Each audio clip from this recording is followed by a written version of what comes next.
ಶುರು ಮಾಡಿವೆ.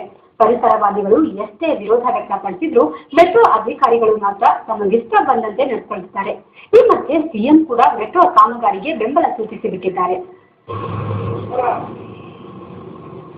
ಲಾಲ್ಬಾಗ್ ಮತ್ತು ಮೆಟ್ರೋ ನಡುವಿನ ಹಗ್ಗಜಗ್ಗಾಟ ಈಗ ಮತ್ತಷ್ಟು ತಾರಕಕ್ಕೇರಿದೆ. ಯಾಕಂದ್ರೆ ಪರಿಸರವಾದಿಗಳು ಎಷ್ಟೇ ಪ್ರತಿಭಟನೆ ನಡೆಸಿದ್ರು ಮೆಟ್ರೋ ಅಧಿಕಾರಿಗಳು ಮಾತ್ರ ಕೇರ್ ಮಾಡ್ತಿಲ್ಲ. ಮರಗಳನ್ನ ಉರುಳಿಸುವ ಕಾರ್ಯವನ್ನ ಮುಂದುವರೆಸಿದ್ದಾರೆ. ರಸ್ತೆ ಪಕ್ಕಕ್ಕೊಂದು ಟೆಂಪರರಿ ಶೀಟ್ ಕಾಂಪೌಂಡ್ ಹಾಕೊಂಡು ಎತ್ತಿಲ್ಲದೆ ಮರಗಳನ್ನ ಕಡಿದು ಉರುಳಿಸಿದ್ದಾರೆ.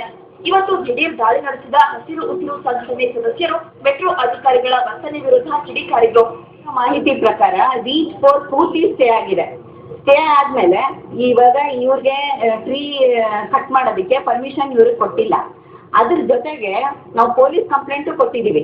ಪೊಲೀಸ್ ಕಂಪ್ಲೇಂಟ್ ಕೊಟ್ಟಾದ್ಮೇಲೂ ಬಂದು ಇನ್ನ 3 ಮರನ ಇವಾಗ ಬೀಳ್ಸಕ್ ಬಂದಿದ್ದಾರೆ. ರಾತ್ರಿ 2 ಮರ ಬೀಳ್ಸಿದ್ದಾರೆ, ಇನ್ನೆಲ್ಲ ಚಾಪ್ ಮಾಡಿದ್ದಾರೆ. ಪರಿಸರವಾದಿಗಳು ಇಷ್ಟೆಲ್ಲ ಹೋರಾಟ ನಡೆಸಿದ್ದು ಸಿಎಂ ಯಡಿಯೂರಪ್ಪ ಅವರು ಮೆಟ್ರೋ ರೈಲು ನಿಲ್ದಾಣದ ಬದಲಾವಣೆಯ ಪ್ರಶ್ನೆಯೇ ಇಲ್ಲ ಎಂದು ಸ್ಪಷ್ಟಪಡಿಸಿದ್ದಾರೆ.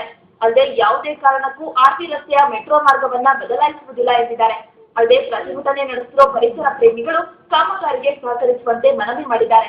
ಮೆಟ್ರೋ ಆಗಬೇಕು, ಲಾಲ್ಬಾಗ್ನ ಒಂದು ಮೂಲೆಯಲ್ಲಿ ಮೆಟ್ರೋ ರನ್ ಆಗಲೇಬೇಕು. ರೋಡ್ ವೈಡನ್ ಮಾಡಬೇಕಾದ್ರೆ ಮರ ಕೆಳಗೆ ಹೊಸ ಗಿಡಗಳು ನೆಡಬೇಕು.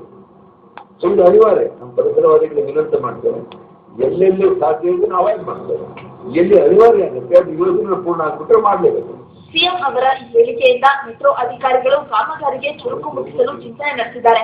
ಆದ್ರೆ ಇದು ಪರಿಸರವಾದಿಗಳ ಕಣ್ಣು ಕೆಂಪು ಮಾಡಿದೆ. ಪರಿಸರವಾದಿಗಳು ಮುಂದೆ ಏನ್ ಮಾಡ್ತಾರೆ ಅನ್ನೋದನ್ನ ಕಾದು ನೋಡ್ಬೇಕು. HR ಮಂಜು ಜೊತೆ ಓಂಕಾರ ಉಮೇಶ್, TV9 ಬೆಂಗಳೂರು.